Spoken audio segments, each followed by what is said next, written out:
Hello and welcome to the Equestrian Mums Club podcast. We're your hosts, Katie Allen Clark and Sophie Conway, avid equestrians and recent first-time mums.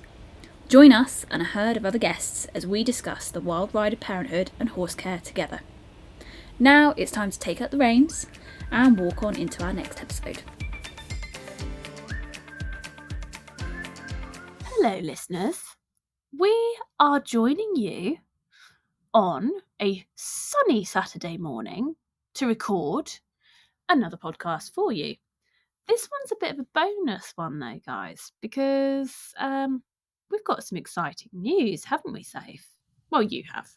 Well, it's quite exciting. Basically, we're recording this whilst I am 9 weeks pregnant. 9 weeks pregnant! Second child. So still kind of in the danger zone and no scan as of yet. Haven't told anybody, but by the time you listen to this, I would have. But we thought it would be quite nice to do a podcast for anybody that is in this period, this kind of no man's land period where you can't tell anybody, you feel awful, you're trying to get work done, or in my case, trying to also look after a 16-month-old that is running rings around me whilst I'm trying not to throw up. Just to let you know that you are not alone, and it is genuinely quite difficult for everybody. So that's where we're at, and terrifying. So, first of all, congratulations. I think, it's like you say, you're in a bit of a no man's land. So, how do you feel when someone like me, obviously, says congratulations to you? Not very good at the moment because this wasn't planned in any way. I did always want another one, but I did want to wait a little bit. And in some ways, I'm glad it's just happened because I'm not sure that I ever would have if it was completely down to me. So in a lot of ways, I am really glad that it's just kind of happened of its own accord. In other ways, I'm in a major panic and feeling absolutely terrified. Don't know how I'm going to cope. Don't know how I'm going to afford it. And just generally, we've got a 2-bed house. Like, how's that going to work? Do you know what I mean? And so lots and lots of very worrying things going around, but it is what it is. And can I just say, you have created the miracle of life. Not once, friend, but twice. We haven't finished, not created just yet. No, you've created life. It might not be out in the world yet, but you've created it. I think, do you know what? I think that it's completely different the second time around. When you have your first, when you get pregnant, when you find out you're pregnant, you just you're excited. It's all the unknown. It's very it's all just new, isn't it? Whereas the second time around, you've been there, you've done it. In my case, very recently, you've got the stuff. So actually, it just feels a little bit more kind of workmanlike. Workmanlike. Ooh, I've not heard you use that term before. Yeah, like I am excited. I'm very excited, and I think I'll get more excited as it goes along. It's difficult to be excited when you're this early anyway, but it does just kind of feel more like, right, how are we going to do this? How are we going to work this out? What are we going to do? And you can plan a lot more. Nothing. I can imagine that nothing still goes to plan, really. But I feel like I'm in a better position to plan for this. Do you feel like, as a first-time mum, like when you look back to the, you knew you were expecting Olive, did it feel like more of a dreamlike state? Like, because you don't know what you don't know, you're like imagining how it could be, or like, and maybe 100%. Glossing over the bits that you don't know yet, which sometimes it's really fucking hard.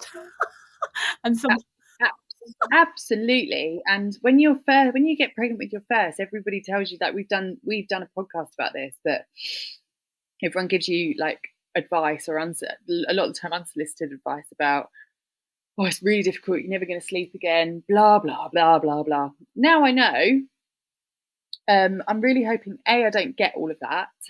I'm also really hoping that I don't get it's a lot harder with 2, because yes, I can imagine that. I can probably predict that. And just generally, I think that I'm a lot more confident in my own abilities as well. And so I know, I know what I need. I know how I did it the first time around. I know what I'd do the same or differently, or so it does feel very different.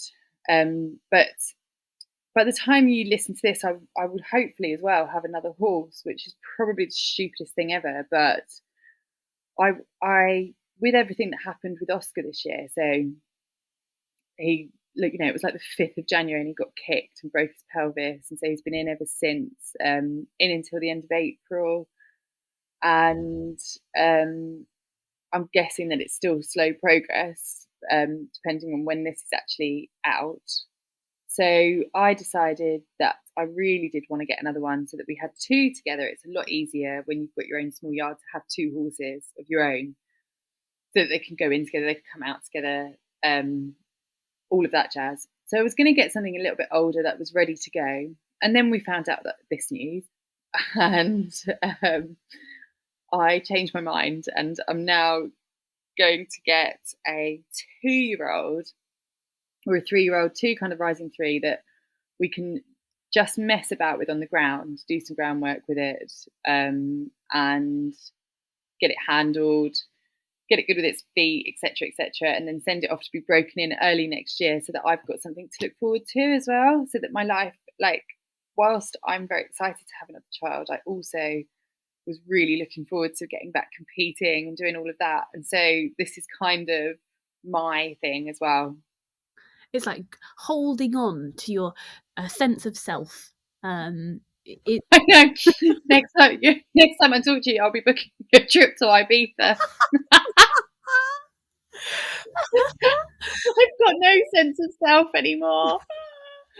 Do you know, the thing that I'm really upset about is that I'm my hair is such a total mess at the moment. I've got all this stupid halo around my head of tiny little puby hairs.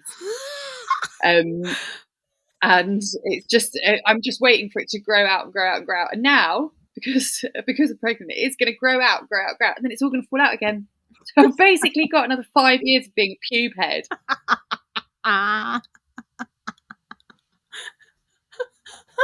This has killed me. Just so annoying. Oh, sorry, listeners. We told you we'd keep it real. We promised you. This is what you get with us. Honesty, full blown honesty. This is how real we are. I have to have a lollipop in my mouth at all times so that I don't be sick. And I was going to say, that's the other thing. How has the second pregnancy so far been treating you? How are you feeling? I'm a lot worse than I was with Olive, but I don't know if that's because I feel worse or if it's because I do not have the time now to sleep or nap or just have some downtime and relax, because I've got Olive. So it's very, very different. And I think I have felt worse. I think I've got the lowest blood pressure, really, really low blood pressure. It's 80/50 or something. And so that's been making me really tired, and which does not help having to pick up Olive all the time, because I stand up and I'm I'm going to fall over. But it should level out. And I think this is the other thing that we've talked about on a podcast before. When you've got a baby, now when you get to a certain point that it's a phase and they'll grow out of it and it's going to be fine. This is just a phase of pregnancy. Do you know what I mean? And so it will get better. And in the middle months, you do feel better and you feel good and you can do stuff. So yeah, I just wanted to do this podcast to let anybody out there know that if you are pregnant, struggling to ride, struggling to do anything, and you can't even tell anybody, we're here for you. We know, or well, one of us does. The other is blissfully unaware. Yeah, you would have known this. I don't know. I didn't know about the first one. So another question for you, for our listeners. So obviously we will be releasing this when when there is some more news to tell, obviously. And we've got to be really sympathetic to our employer, and other people that Sophie works with on a daily basis. At this point, we're not releasing this because it's unfair to do so. But when are you actually due? I think it is. I don't know. They can't really give you a proper date, can they, until they do the scan? No. But I think it's probably around the 20th of October, like around that date. So that is a month before Olive. Wow. Exactly. So what does that mean for your household? What have you got? Do you know what it means? It means that at the beginning of the year, I'm unbelievably fertile. Or in Jan, Feb, March, Q1 is fertile month for Soph. I need to get the pill. Q1. Fertile. It also means, you know what else it means? It means that Christmas is going to be absolute chaos around here. Does it mean you'll also have 2 under 2? Mm-hmm. Oh, wowzers. Yeah, for a month. Oh, wowzers. Yeah. Oh, well. I know. Are you excited to tell Ollie about the news later on? I don't know. I don't really. This has been like a recurring theme for me throughout since having Olive, is that I'm never quite sure what the next stage is with her. And so I don't know, when do they understand stuff? I don't know. You're asking the wrong person. But all I know is my son at 7 months understands the word ready. So therefore, she's got to understand something. And she likes babies as well. When she understands a lot, but I don't think she will fully. She definitely does not have the capacity to grasp a growing baby in a belly that would then come out and be a normal baby outside. So yeah, I think we will obviously tell her, try to in some way. I actually would like to be like a fly on the wall for that particular conversation, please. So if you wouldn't mind just recording. All it would be is me telling her and then her getting off my lap and running into a wall. Okay, right. Regular occurrence. That is what she does. She's a little baby. Still a baby. At the moment, like how's Alex feeling? Oh, it was hilarious. So when I first found out, he walked in and I said, "You're not going to believe this." And he said, "What?" And I said, "I'm pregnant." And he was like, "Oh my God."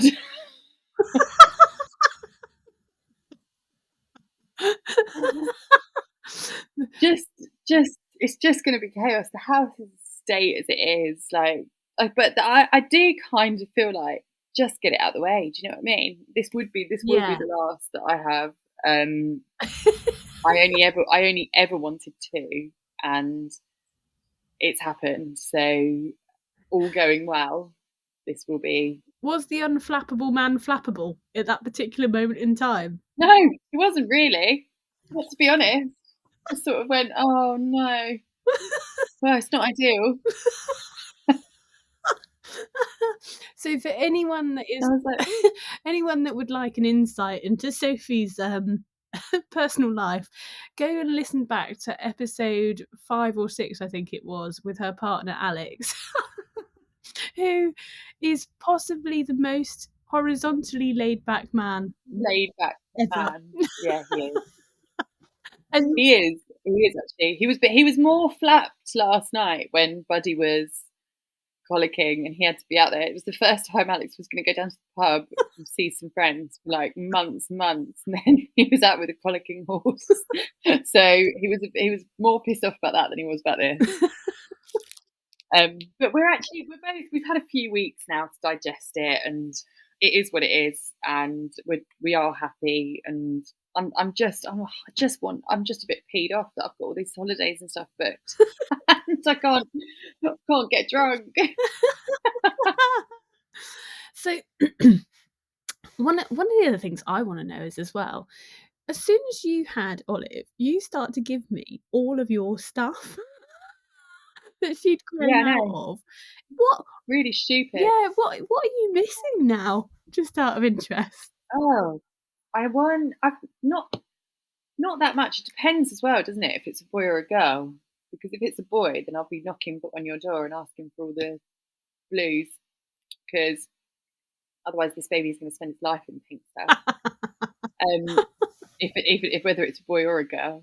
But no, we've sort of got most things, and I think as well when you have had one, you kind of realise that you do not need to be as prepared as we thought we needed to be with Olive.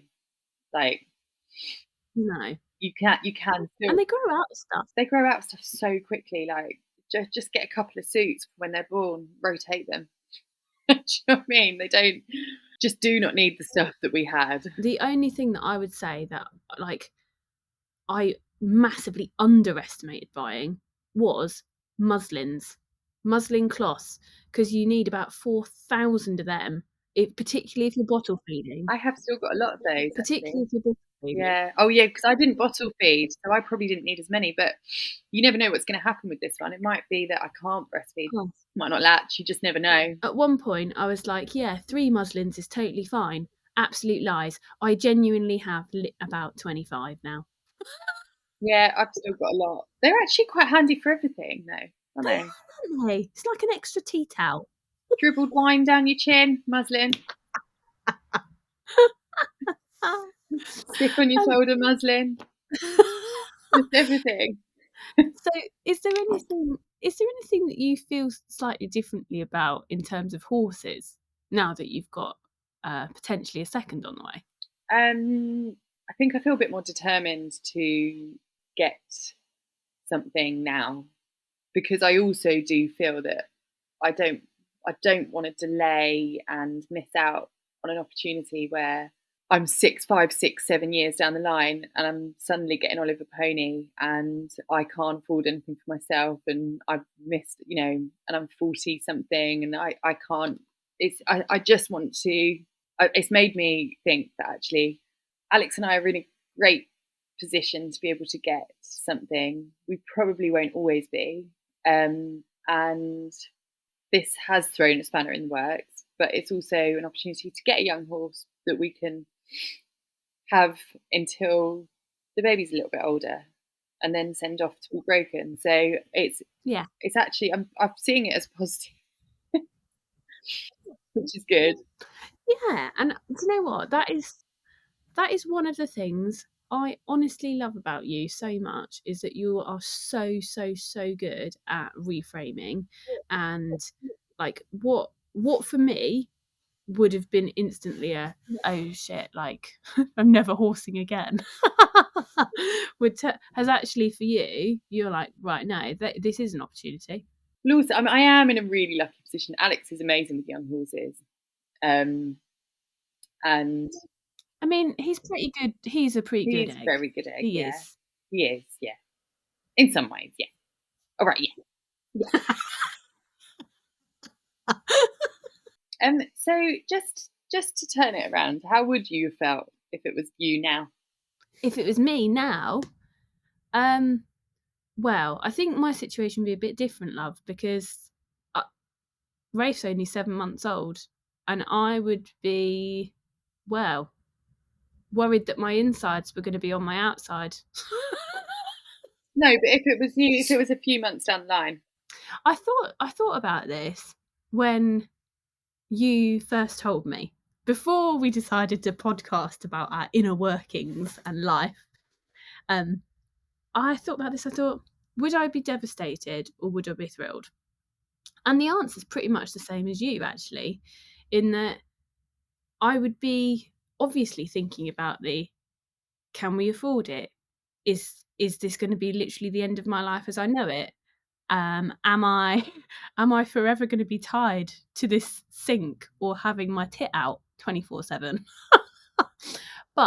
And what am I going to tell work? And all of the things. Yeah, that is a big one for me. All of the things that go through anyone's mind when they're having a baby, but also the positive side of that would be, wouldn't it be nice for my little one to have someone to play with?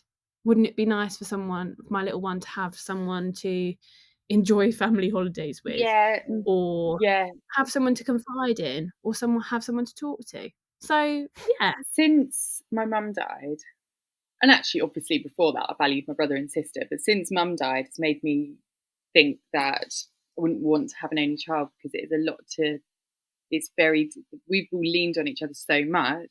It's very difficult to deal with something like that on your own. And so I definitely didn't want to have an only child. You know, this is so early on, it could still not happen, but that is a big thing for me, is Olive having a brother or a sister. But also when we're both older, when we're in our 50s, 60s, 70s, hopefully, how lovely to be able to have both of them. Do you know what I mean? And then their extended family and their children. And so I think the right here and the right now is a panic, and it is a worry, and it is very scary. And I don't want to tell work 'cause I'm scared, and I don't want to tell anyone 'cause I'm scared. But everyone's gonna be like, "What the hell? You've only just been pregnant." I literally stopped breastfeeding a month ago. But it is just the here and now, and it is just a phase. To quote that famous phrase.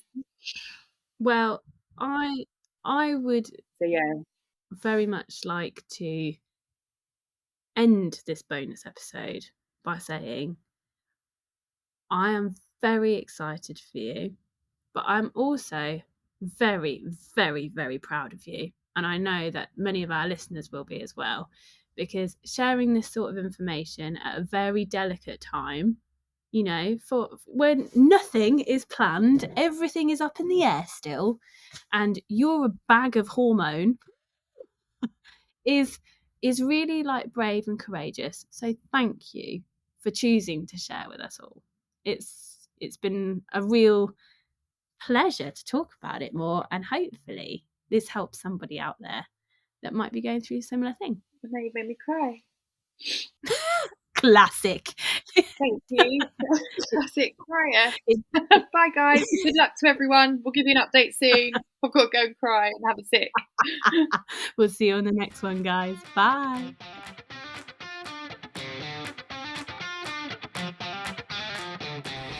Thanks for listening to another episode from the Equestrian Mums Club.